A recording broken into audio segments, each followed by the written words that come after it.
Welcome to the news on NTA International. This news can be viewed on our various social media platforms displayed on the screen.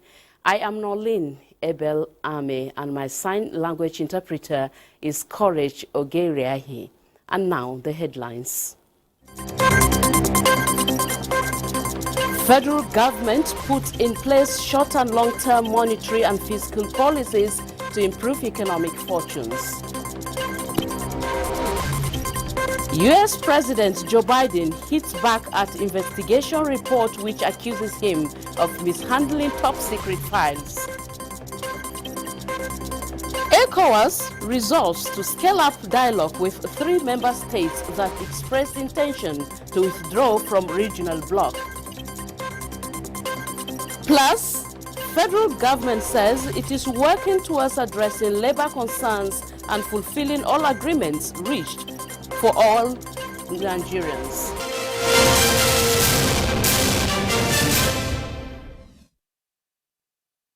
And now to the news.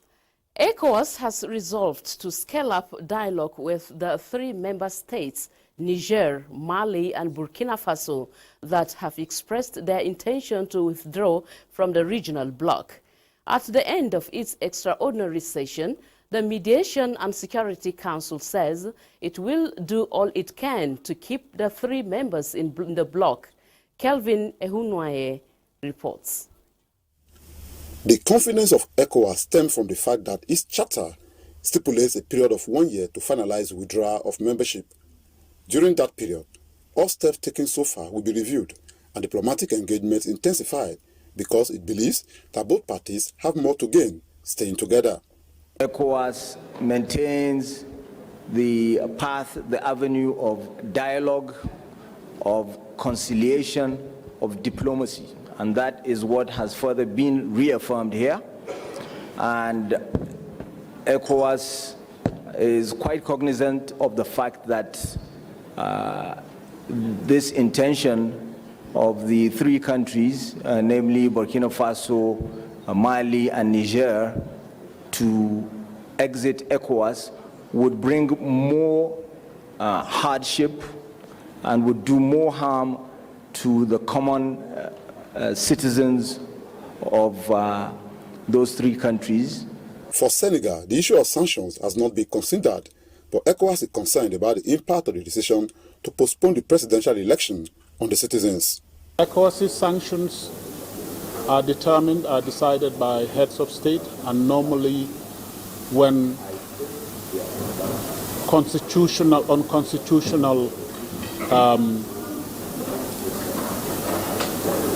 outcomes or unconstitutional activities are undertaken. That is when ECOWAS considers sanctions, or when member state of ECOWAS acts in a manner that contravenes ECOWAS's instruments, including protocols and treaties. The resolutions from this meeting are to be presented to the authority of heads of states and government of the regional bloc. In Abuja, Kelvin Ehunwaye, NTA News. And in Benin, in a recent address to the nation, President Patrice Talon of Benin emphatically stated that he has no intention of revising the country's constitution. Speaking at a media briefing in Cotonou, Talon asserted his commitment to maintaining the existing constitutional framework, emphasizing the need for stability and continuity in leadership.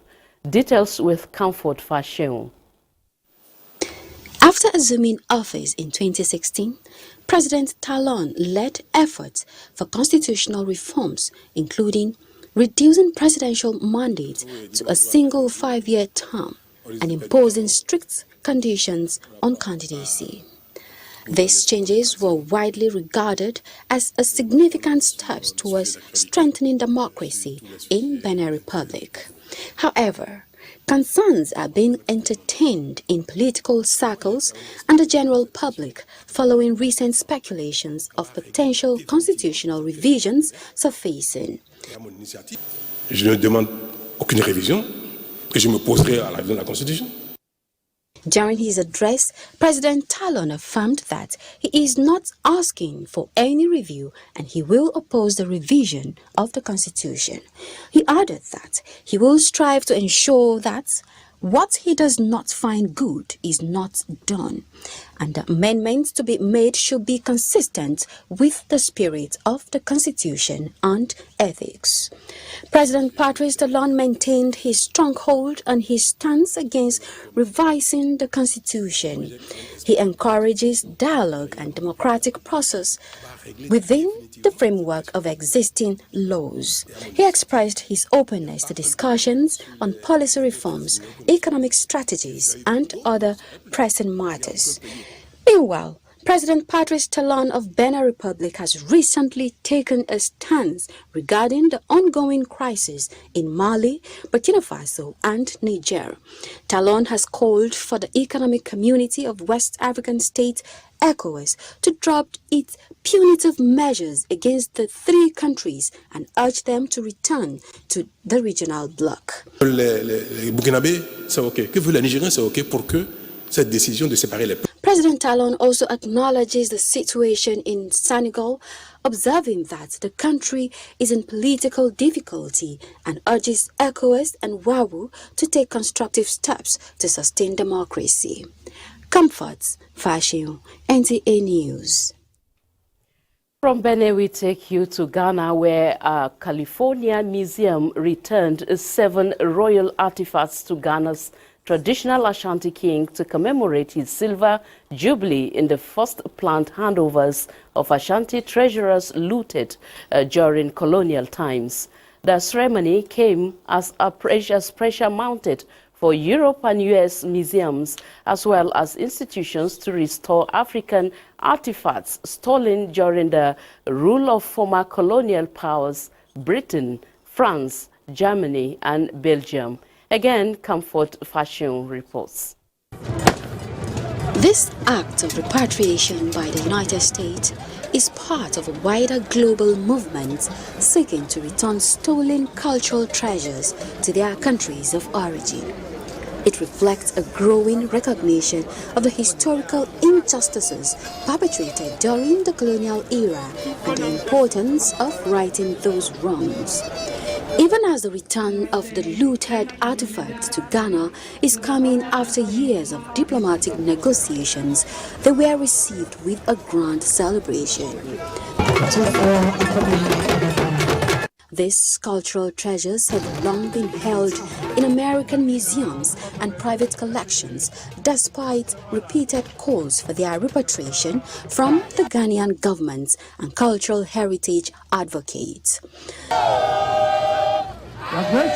The Ghana royal treasures from the Fola Museum, including a gold necklace, an ornamental chair, and an elephant tail whisk, were presented during a ceremony of chiefs at the Mania Palace in the city of Kumasi, Ashanti region.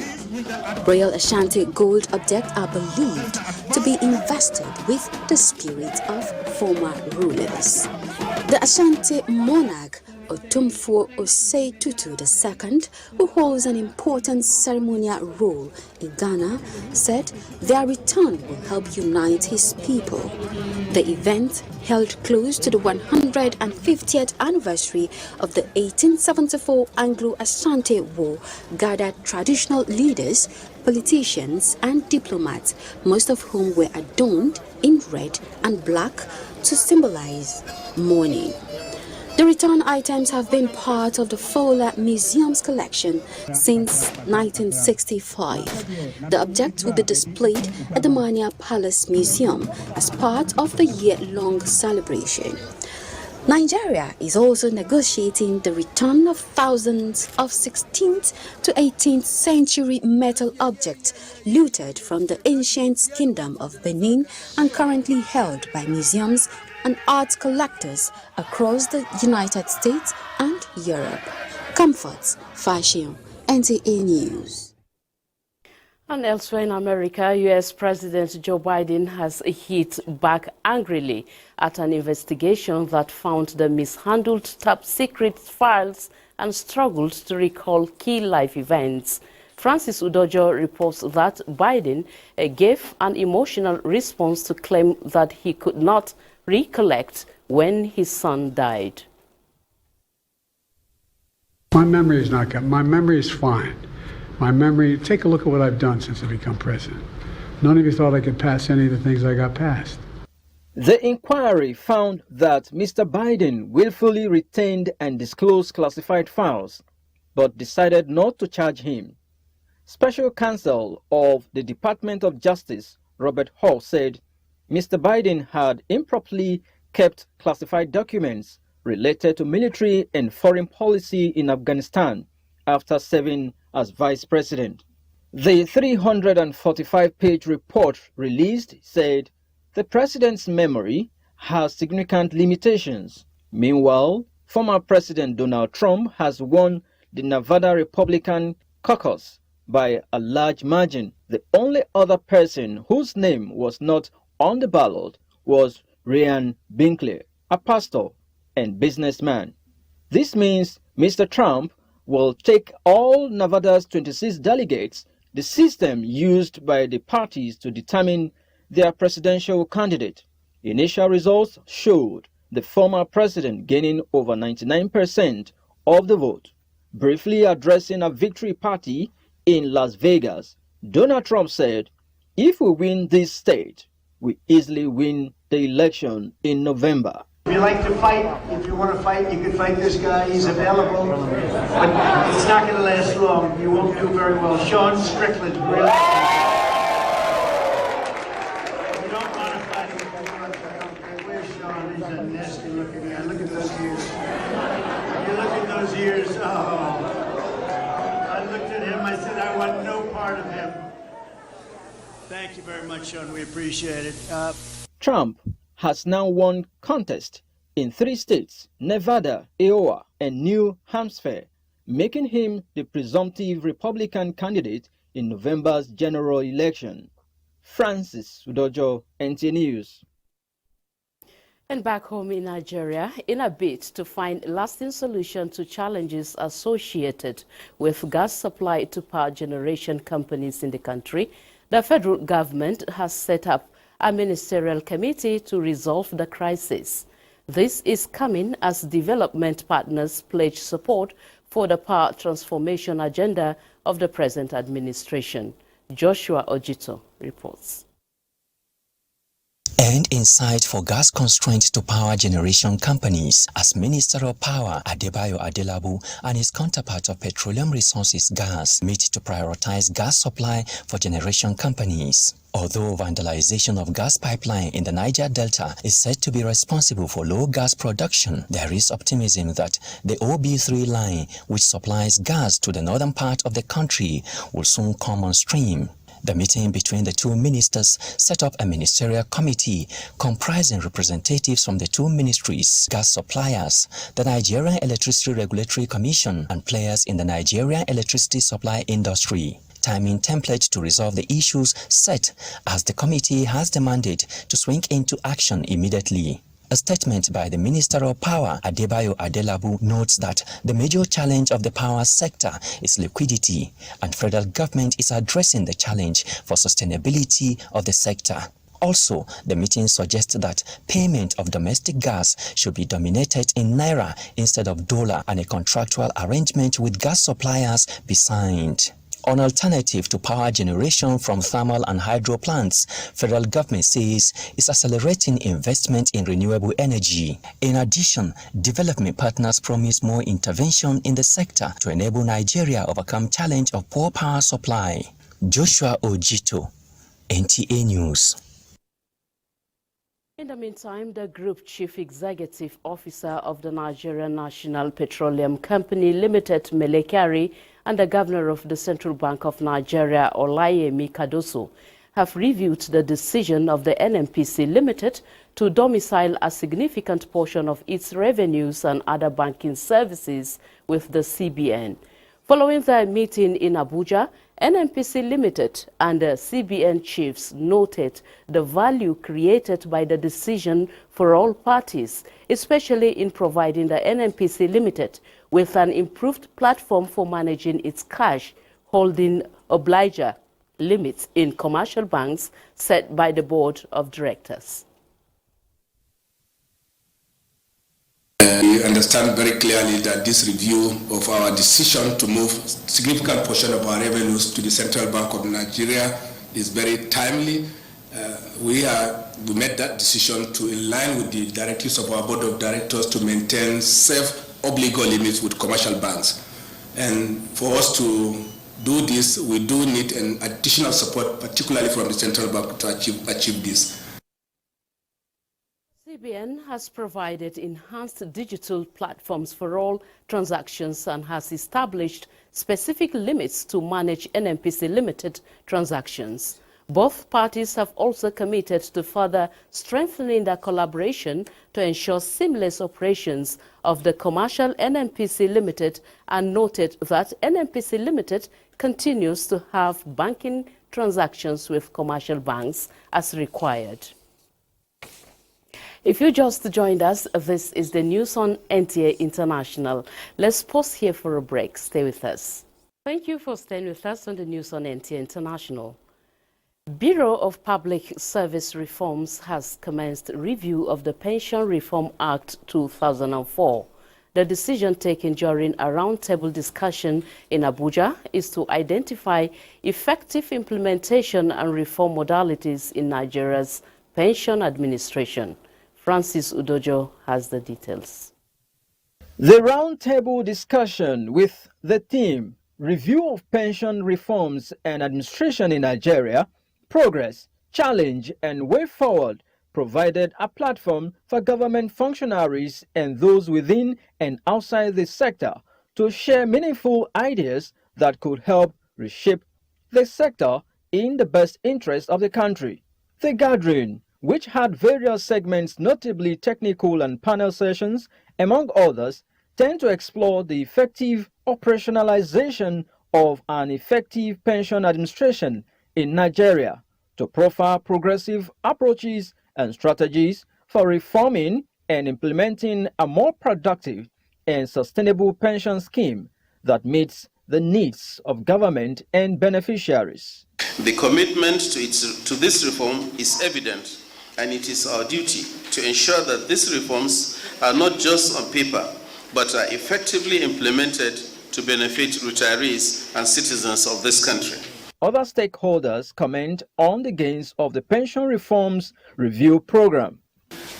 Being that governance and public service is a collaborative effort, we can see that everyone stands to benefit when processes are reformed to deliver efficiency and better services, especially in an ever-changing world. The participants urged all stakeholders to work in synergy and commit to the pension reform process and administration in Nigeria to ensure prosperous future for pensioners. In Abuja, Francis Udojo, NTA News. In other news, President Bola Tinubu has signed the Electricity Act Amendment Bill 2024 into law. The bill, which was passed by the House of Representatives on July 27, 2023, and the Senate on November 14, 2023, was sponsored by Honorable Babajimi Benson, who represents Ikorodu Federal Constituency of Lagos State. The bill seeks to address the development and environmental concerns of host communities and sets aside 5% of the actual annual operating expenditures of power generating companies, GENCOs, from the preceding year for the development of their respective host communities. The bill further provides that the funds set aside for the development of host communities will be received, managed and administered for infrastructure development in the host communities by a reputable trustee manager to be jointly appointed by the respective GENCO and their host community. The National Economic Council team has reassured Nigerians that the federal government has put in place short and long-term monetary and fiscal policies to improve Nigeria's economic fortunes. It was at an engagement with the Senate Joint Committee on Finance, National Planning, and that of Banking and Financial Institutions. National Assembly correspondent Lami Ali reports. Addressing critical concerns related to exchange rates and inflationary pressures on the economy are the main agenda at these engagements between the economic team and lawmakers. Over 200 million people, very prosperous people. The human capital is there, natural resources is there. We did not place ourselves where we're supposed to be, and this is the reason why today, with little shock somewhere, it affects us here. And how do you expect to generate foreign exchange when farmers are not in their farms? That there is need for us to provide security to our farmland, especially in the northern part of Nigeria. What we have today, as at December ending, we have inflation that was almost at about 29%. So I would like to know what specific measures do we have in place to tame rising inflation? The governor of the Central Bank of Nigeria says government is determined to put the country on the path of prosperity as measures to tackle fundamental issues bordering the macroeconomic landscape are daily being fine-tuned for stability. Inflationary pressures are expected to decline in 2024 due to the CBN's inflation targeting policy, aimed to rein in inflation to 21.4%, aided by the improved agricultural productivity and easing global supply chain pressures. To address exchange rate volatility, a comprehensive strategy has been initiated to enhance liquidity in the foreign exchange markets. This includes unifying FX market segments, clearing outstanding FX obligations, introducing new operational mechanisms for BDC and IMTOs, and enforcing the net open position limit. Ministers of Finance, Agriculture, and that of Budget and National Planning said government is making efforts to tackle the challenges which are temporary, appealing for more patience from Nigerians. The commitment is to face the pains of Nigerians and to do everything that can be done to ease those pains. And of course, on the foreign exchange side, to achieve stability. The balancing of the reforms and ensuring that the necessary measures have been implemented urgently in order to ensure that we even support the reform. The commendable act of removing fuel subsidy needs to be supported by measures that support domestic production. Within the next 8 to 10 days, we should be able to roll out. We should be able to make a significant impact as planned. So are the grains available? I would say yes. The ones that we're about to release are available. The issue of importation, I know a lot of senators have raised concerns, and I think out there also there are concerns. It's not something that will be protracted over a period of time. We are also monitoring them very closely. This is just the first, as I said, of the sessions that we are going to have with them. The team had earlier briefed the House of Representatives on similar issues. From the National Assembly, Lami Ali, NTA News. In the meantime, Minister of State for Labor and Employment Nkiruka Onyejiocha is assuring Nigerians that the government is working towards addressing labor concerns and fulfilling all agreements reached for the well-being of all citizens. The minister gave the assurance while reacting to organized labor's 14-day ultimatum issued to the federal government to implement the 16-point agreement reached on October 2, 2023. She pointed out some of the steps taken since the agreement was reached, including the constitution of a 37-member tripartite committee on national minimum wage, saying the ministry is actively engaging authorities concerned to address inconsistency in the implementation of the 35,000 naira wage award. Continue to leverage on the principles of social dialogue, valuing the input of our social partners with the goal of creating a better Nigerian for all. We strongly urge the organized labor to continue demonstrating prudence in their decisions and actions as the government works exceedingly.